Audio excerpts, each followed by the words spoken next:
What's up, Houdat Nation, and welcome in to Saints Daily. This is your home for everything to do with the black and gold. My name is Tim, and we are officially and single-digit days away from the 2026 NFL Draft. So today I want to jump right into who all of the draft experts are popularly mocking to the Saints at pick 8 over the last 2 weeks.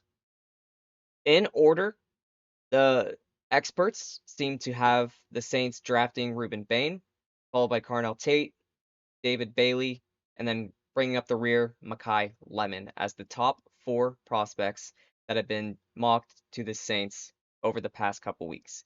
If you go back just 1 week, you do see Mansour Delane sneak up into that top four, but I did want to go over the past couple weeks just for more data, so that way everybody can see a little bit of what the trends are going to be. And I'll do this again next week leading up to the draft to see what might have changed, especially with the Ruben Bain news that came out over the weekend that may affect his draft stock. It may not. More details are coming out about that. So hopefully everything is okay for the player, for the human, and for unfortunately the family of the victim who did lose her life in the car accident. For those who are not aware, Ruben Bain has now been linked to a car crash back in 2024 where someone unfortunately did lose their life. This is something that no charges were pressed. The reporting that came out over the weekend sounded like some teams were aware of this, and they had a couple other questions about character concerns, which makes you think that either this stuff's getting leaked to have him fall in the draft, or there is some actual credibility to it. So this is an area where Ruben Bain is going to have to meet with teams, inform them of the situation, let them know what happened. But at the time of the accident, there was no administration of a DUI check. So there was no DUI or anything that was given. There was also no charges pressed by the victim's family. They basically stated that they understand that it was an accident. They didn't want this to affect his life. So hopefully everything's okay as the person and the player that's going to come up. This doesn't make someone undraftable, especially with his talent. At number 8, you have to make sure those character concerns are answered before you do make that pick, though, in my opinion. So I'm interested to see how the next week or so plays out, and I'm interested to see where he's going to be mocked more and more after this comes out and after these questions are answered. Carnell Tate is viewed as the most pro-ready wide receiver for most people. I think Jordan Tyson being the most athletic and most explosive receiver makes a lot of sense. Carnell Tate is the guy that just seems to have the best and most polished route running. And if you look at what he's able to do on the field, and similar to Makai Lemon bringing up the rear at number 4, both guys are guys that can go out wide and inside. You would probably expect Makai Lemon to stay inside a little bit more than you would for Carnell Tate, but they're both players that can move around anywhere on the offense. They don't have that burner 4.3, 4.4 speed, but if you look around the NFL, the most successful wide receivers over the past couple years, since the NFL has really shifted to this too high safety strategy that most teams have adopted, the wide receivers that don't have that burner speed but can get open and make tough physical catches, like JSN, like Puka Nacua, like Amon-Ra St. Brown, who a lot of people compare directly to Makai Lemon. Those are the guys that are a little bit more successful overall since this too high safety look has been really, really stressed in the NFL. Finally, David Bailey, if you would have told me this a month, 2 months ago, when mocks were coming out pre-combine, that David Bailey would be mocked to the Saints more often than pretty much any other defender that's not named Ruben Bain, who also would have been a surprise 2 months ago, I wouldn't have believed you, right? David Bailey was just put in marker and pen, whatever you want to, however you want to word it. He was a New York Jet through and through. 1 and 2 were completely just signed, sealed, and delivered, right? Mendoza, Bailey, and then the draft starts at pick 3. It's interesting to see this shift, and I understand that there are questions about his overall ability to be a defensive end or an edge in the NFL. I understand that there's questions about his run ability, his run stopping ability, and his ability to utilize multiple moves in the pass rush. He's got an insanely good first step. His burst is out of this world amazing. And a lot of experts are saying that that's pretty much what his career is going to be based off of, that he's going to be known for that first step burst, and he might not develop anywhere else. And in the NFL, you have to mix speed and power to win a lot against the players that you're going up against. You can say this about anybody that plays college defensive end. He didn't go up against a lot of pro ready tackles, right? He went up against Fano, and did pretty well against Fano. But I think outside of that, last year you don't really look and see too many NFL starting tackles going up against him.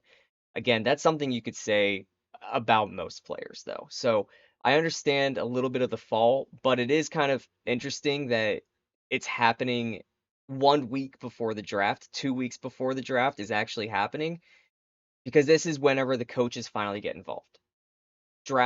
Mock drafts that you're seeing today are more and more accurate because as the coaches get involved, as the scouts peel back the combine information and go right back to the tape, this is where you really start to see and believe what you're seeing on paper. So this is a very interesting potential fall that might be out there. It makes sense in a way though, if there are draft risers like a Sonny Styles or Jeremiah Love or a Caleb Downs, that means somebody has to fall. And in this case, it could be David Bailey. I've been seeing Arvell Reese mocked to the Jets a lot. And then at that point, at pick 3, it's kind of a free for all. And then all the way down the line, the Titans keep getting Jeremiah Love in a lot of mocks.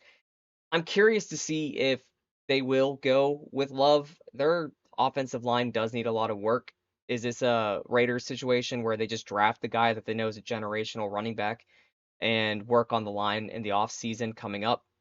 You lose a year of that production that you expect, but you do pair up your franchise quarterback with a potential franchise running back. So, always very interested to see who the experts have the Saints mocking.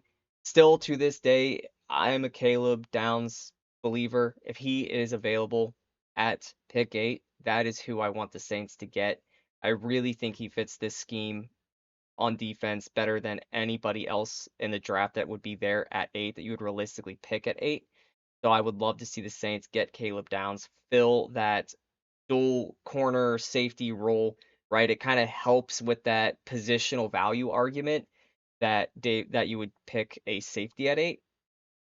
But again, he's not in the top 4 from the experts, and it's interesting to see who the experts do think the Saints should be getting at pick 8. All right, I want to pivot, still talking about the draft, but this is most likely going to be the first year in quite some time that Taysom Hill is not going to be on the Saints. There's still no decision made.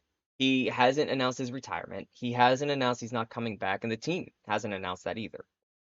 It's starting to look more and more like he is probably going to retire from the NFL. I could see him maybe giving it one more run, maybe in Denver, go back with Sean Payton.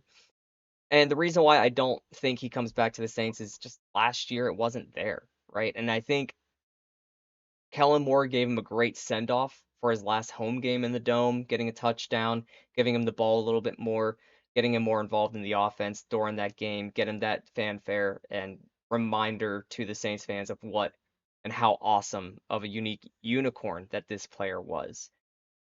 With that being said, there are 2 quarterbacks in this draft that have a unique skill set that might not be Taysom Hill-esque. I'm just going to say Taysom Hill is one of one. There is not a Taysom Hill 2.0. There is not a player that will ever be Taysom Hill. But there are 2 players that have that weird dual threat package capability where you might be able to utilize it. And those 2 quarterbacks are Taylon Green from Arkansas and Cole Payton from North Dakota State. Taylon Green is one of the most athletic quarterbacks to come out in a draft in some time. He has a 4.36 40 to his name. He's 6'6", 225, so he's big. He's fast. He has some relatively decent numbers, but unfortunately, one of the reasons why a guy that is that talented and athletic doesn't go first overall is because some decision making wasn't necessarily there. His stats last year: 2,714 passing yards, 19 touchdowns, and 11 interceptions. So you see that 19 to 11, and you go, that's, especially in the college game, that's probably not what you want from a quarterback. But he had 777 rushing yards and 8 touchdowns on the ground. So he had 27 touchdowns last year combined on his own. And that's a really intriguing prospect. He's going to be a day three pick. He's going to be somebody that teams are going to have to acknowledge. He's not someone you can ignore in this draft. The talent is clearly there, whether it's at quarterback or whether they explore a position change. 6'6", 4'3", 640 is not something that you can just ignore. Whether he does move to wide receiver, I don't think at 6'6", 225, he's got the build of a tight end, but maybe he does fill out a little bit and can play tight end. That's a really good target.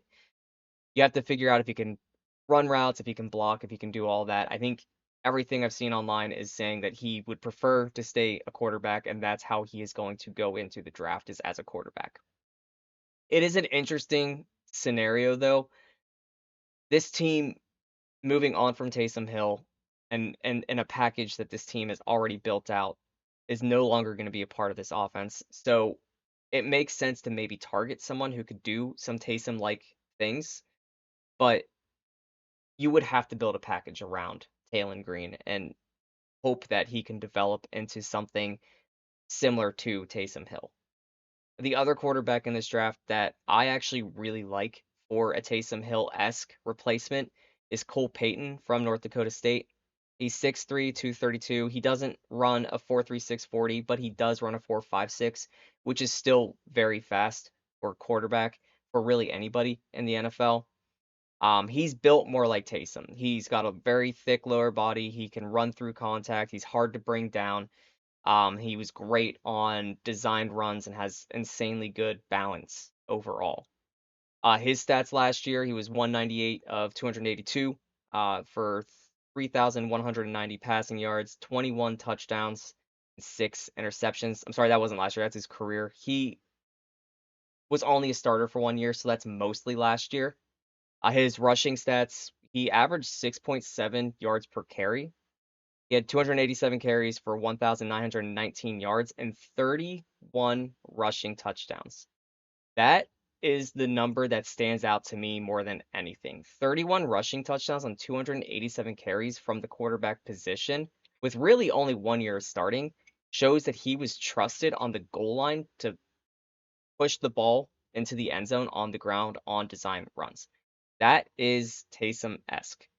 He's a lefty. He does have a bit of a windup. It's not Tebow like, but he does have a bit of a windup. So if you do use him for any throws, you might want to work on his throwing motion. But overall, he's an interesting prospect. So I guess the question at that point would be if the Saints would entertain these quarterbacks to take for a Taysom role. As a fan, do you even want to see the next Taysom? Is this a once in a lifetime thing that you don't want to see repeated because now you have an athletic quarterback in Tyler Shuck who can run some similar things that Taysom did? You don't have to take him off the field to have this package where another guy goes under center or another guy goes in the shotgun and takes snaps away from your developing young quarterback. So if you're a Saints fan, it's worth the question of, is this even something that you want?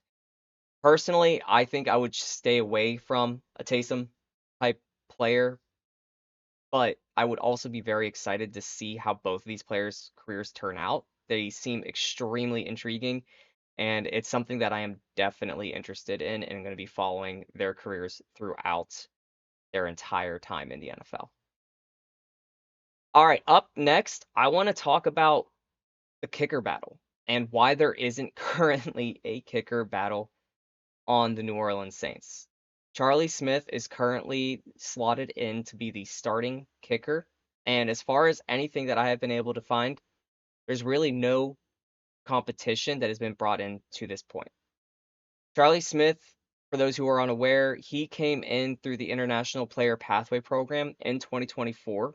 He was on the Saints practice squad. Basically, what this does is it gives you an extra spot on your roster that you don't have to attribute and have to worry about cut down days and all that stuff to have available on your roster through the International Player Pathway Program. So he's been on the team since 2024. Blake Grupe, obviously, with the kick was a really reliable kicker up until last year, so he was never on the team. He really only started just now in 2024 learning how to kick an NFL football. So over the past couple years, he's been developing, he's been getting better. The one thing that's undeniable about Charlie Smith is he does have a very good leg. He came in on his first game, he kicks a 56-yarder. His career long's 57, so he hit two 55-plus yarders last year. One, again, in his opening game, he had a clutch moment against the Panthers where he kicked a game winner. But where you start to see some worries is he was 75% last year in field goals. Now, his range that he was missing from was mostly 50 plus. He did miss a 60 plus yarder at the end of a half. From 39 and under, he was 6 of 7. 40 through 49, he was 4 of 5. And then 50 plus, he was 2 of 4. So it's about what you would expect to see a kicker. And he did only have 16 attempts. So 75% might be a bit inflated. However, it is something that this team needs to get better at in general is the special teams. Punter last year, well documented, 31st in the league, one of the worst punting units. Average was terrible, not something that you could get consistent results from. And it really sets your defense behind. And when you miss field goals, you're setting up the other team's offense in some of the best field position possible. I don't know if the Saints plan on bringing anybody in. I don't know if they really should draft anybody. That's not what I'm saying. I love Charlie Smith, and I really think that he has everything that you want in a franchise kicker. He seems to have the clutch gene. He seems to have the big leg. You just have to get that consistency from him, and I think a little bit of competition might do him some good. After Blake Grupe was cut last year, the team brought in Cade York to compete for the kicking battle. And I think when most people saw the Saints signing Cade York, most people assumed he was going to win the battle. The Saints ended up going with Smith, and again, kicks a 56-yard field goal in his debut, so immediately validated. After that, it was a little bit downhill. It was a rocky up and down season for him, but it is something that I'm excited to see for next year, and I think it's just something worth thinking about as we're heading into the draft. If the Saints do throw a seventh round flyer on a kicker, it might be something that's interesting for a competition to look at. All reports are they have a lot of faith in Charlie Smith and that he probably will be the kicker next year, but I do expect at some point in time some competition, even if it's just a camp leg, to get Charlie Smith a little bit further along and maybe bringing a veteran so that way he can ask some questions to, throughout camp to the veteran on what to expect throughout an entire 17 game NFL season. All right, finally, I want to go over my personal Saints Mount Rushmore. This is all time. This isn't just the present day Mount Rushmore people. And I do have a few honorable mentions, but I think a lot of people can agree on the top three being Drew Brees, Ricky Jackson, and Willie Roaf. All three are Hall of Famers. I think Drew Brees is the most automatic lock. I don't think there's a single Saints Mount Rushmore that does not include Drew Brees. Ricky Jackson, leader of the Dome Patrol. He kind of defined the Saints' identity before the Saints Brees era. And he's a Hall of Famer from 2010. Willie Roaf is one of the best offensive linemen to play, not just for the Saints, but just in total in the NFL. He was a first round pick number 8, which is where the Saints are picking right now. So big shoes to fill and a Hall of Famer in 2012. The fourth spot is where it gets interesting. I think a lot of people will want to throw in a lot of, players they might be a little bit more familiar with. So I've seen, some players like Cam Jordan. I've seen some players like Alvin Kamara and Marcus Colston, Archie Manning and Sam Mills for those that are a little bit older. But for me personally, I got to go with Cam. He's the franchise sack leader, long-term leader altogether on that defense.